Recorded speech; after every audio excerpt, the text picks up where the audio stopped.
Good morning. आज हम पढ़ रहे हैं पाश्चात्यकरण, जो कि बीए प्रथम वर्ष के द्वितीय प्रश्न पत्र भारतीय समाज का एक टॉपिक है। उसकी चर्चा हम करेंगे।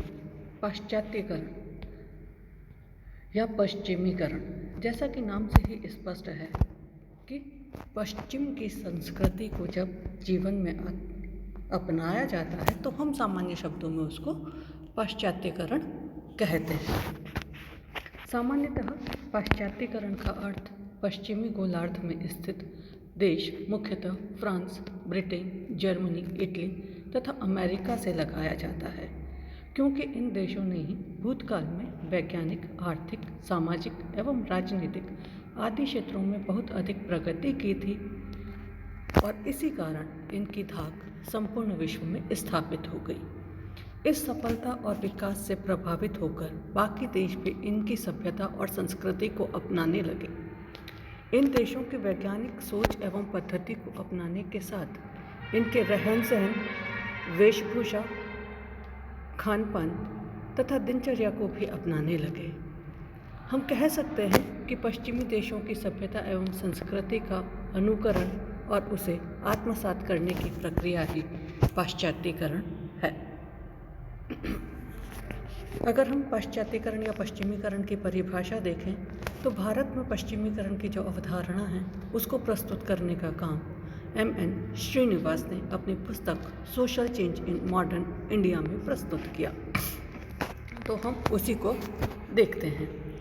पश्चिमीकरण शब्द का प्रयोग भारतीय समाज एवं संस्कृति में आए उन परिवर्तनों के लिए किया गया जो 150 वर्षों से भी अधिक समय के अंग्रेजी शासन के परिणाम स्वरूप उत्पन्न हुए, और यह शब्द प्रौद्योगिक संस्थान, वैचारिक एवं मूल्य आदि स्तरों पर होने वाले परिवर्तनों को अपने में समावेश करता है।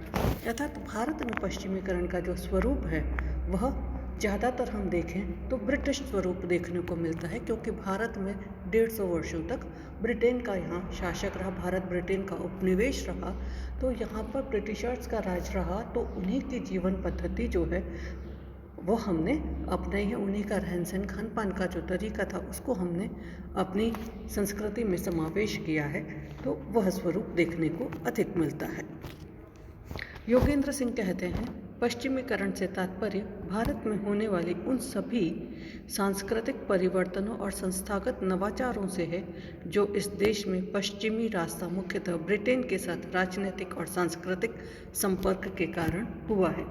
योगेंद्र सिंह ने यह परिभाषा अपनी पुस्तक मॉडर्नाइजेशन ऑफ इंडियन ट्रेडिशंस के अंतर्गत प्रस्तुत की है। तो वह ब्रिटेन के संपर्कों, क्योंकि ब्रिटेन यहाँ पर राजनीतिक रूप से जो भारतीय वर्ग था उसके ऊपर सत्ताधारी वर्ग के रूप में शासन किया, और यहाँ पर जब लोग उनके साथ में काम करते थे वो उनके संपर्क में और धीरे धीरे उनकी जीवन शैली को उन्होंने अपनाया है, तो उसकी बात वो यहाँ पर कर रहे हैं।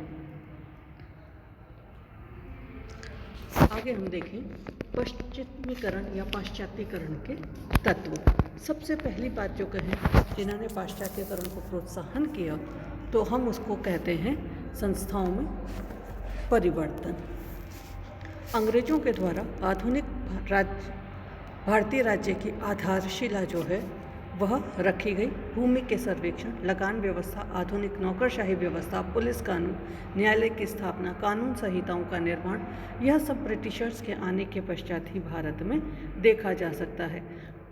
हम देखते हैं कि ब्रिटिशर्स ज़माने के कुछ नियम आज भी हमारे यहाँ पर लागू हो रहे हैं, तो उन्होंने कितनी दूरदर्शिता के साथ में इन नियमों को बनाया था जो आज भी लागू हो रहे हैं। और जब इन्होंने इन नियम कायदे कानून को बनाया तो संपूर्ण आवाम के साथ में उसको जोड़ा, तो उसको हम यहाँ पर देखते हैं। दूसरी बात कहते हैं कि उन्होंने संचार साधनों का जो है वह विकास किया।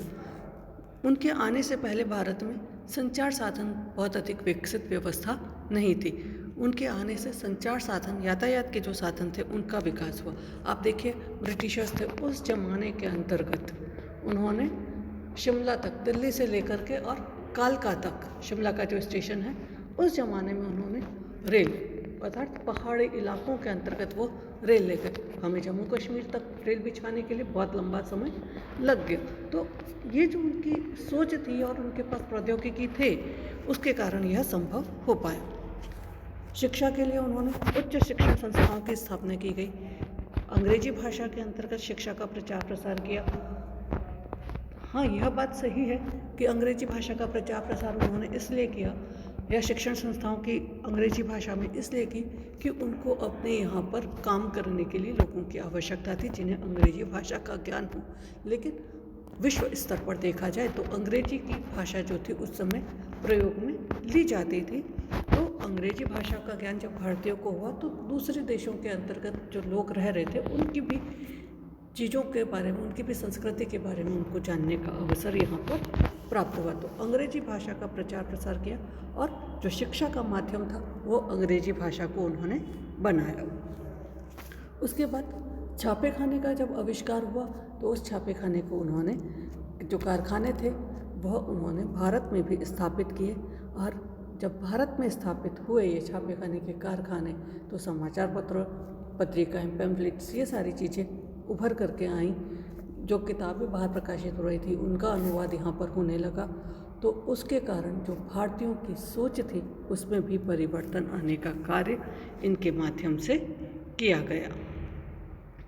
नेक्स्ट कहें जो संस्कृति पाश्चात्यकरण के तत्व थे उसकी बात करें तो दूसरा तत्व है मानवतावाद और तर्कवाद। मानवतावाद सभी लोग समान, अर्थात किसी भी व्यक्ति में आयु, लिंग, धर्म, जाति, परिस्थिति किसी भी आधार पर अंतर नहीं किया जाएगा, अर्थात सभी समान है। ऑल आर इक्वल की जो बात थी वह उन्होंने यहाँ पर फैलाने का कार्य किया। तर्कवाद किसी भी चीज़ पर या विषय पर बातचीत करना, वाद विवाद करना और उसके बाद तार्किक आधार के ऊपर उसको स्वीकार करना, उसकी स्थापना उन्होंने यहाँ पर की। नेक्स्ट कहें समानता के सिद्धांत की स्थापना। ब्रिटिश के आने के बाद उन्होंने जो व्यवस्था की उसमें हिंदू और इस्लाम न्यायशास्त्र में विद्यमान कुछ असमानताएं जो थी वह दूर हुई। जब ब्रिटिश भारत में आए तो उससे पहले हिंदू और इस्लाम न्याय व्यवस्था जो थी उसमें कुछ असमानताएं मौजूद थी जिसको दूर करने का उन्होंने प्रयास किया। पहले अपराधी को जो और पीड़ित को जाति के अनुसार दंड दिया जाता था। यह देखा जाता था कि अपराधी कौन सी जाति का है और उसके आधार पर उसको दंड दिया जाता। अगर अपराधी और पीड़ित दोनों की जाति अलग अलग है तो उन दोनों की जाति की क्या व्यवस्था है उसको देख करके और वह कार्य किया जाता था। इस्लाम के अंतर्गत गैर इस्लामों की गवाही जो थी वह अमान्य थी। तो इसके विरुद्ध उन्होंने समानता के सिद्धांत की स्थापना की और सकारात्मक अधिकारों की चेतना का सृजन किया कि सभी व्यक्ति समान होंगे, न्याय के सामने सभी व्यक्ति समान हैं, धर्म या आयु या लिंग भेद के आधार पर उसमें अंतर नहीं किया जा सकता।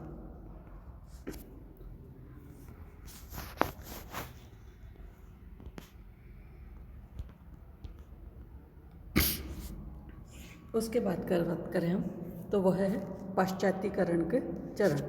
तो पाश्चात्यकरण के 3 चरण जो हैं उसकी बातचीत यहाँ पर हम देखते हैं कि पाश्चात्यकरण किस प्रकार से भारतीय समाज में फैला, तो उसकी बात हम यहाँ पर कर रहे हैं। तो वो कहते हैं कि यह 3 चरणों के अंतर्गत हम देख सकते हैं।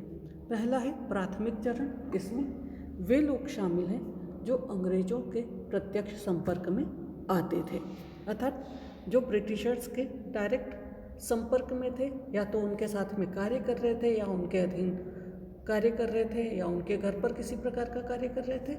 तो जिनका प्रत्यक्ष रूप से ब्रिटिशर्स से संपर्क था वो लोग प्राथमिक चरण के रूप में माने गए। दूसरा चरण क्या हुआ कि इसमें वे लोग आ गए जो प्राथमिक चरण के जो सदस्य हैं, जो प्राथमिक सदस्य थे, उनके परिवार के जो लोग थे या उनसे प्रत्यक्ष रूप से जुड़े हुए जो उनके प्राथमिक संबंधी थे वह द्वितीय चरण में, क्योंकि जब प्राथमिक लोग प्रभावित होने लगे तो वो घर जा कर के दूसरों को भी, जो अपने परिवार के सदस्य उनको भी प्रभावित करने लगे, तो वो दूसरा चरण है।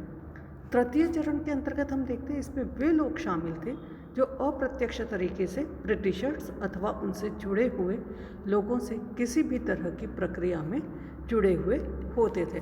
अर्थात वे लोग जो अप्रत्यक्ष रूप से कभी ब्रिटिशर्स के संपर्क में आ रहे हैं तो भी वह उसके साथ में जुड़े हुए हैं, तो उनसे कभी न कभी प्रभावित हो रहे हैं, तो हम उसको यहाँ पर देखते हैं। जो आखिरी तत्व है पश्चिमीकरण के लिए या पाश्चात्यकरण के लिए, तो हम कहते हैं पाश्चात्यकरण के आदर्श।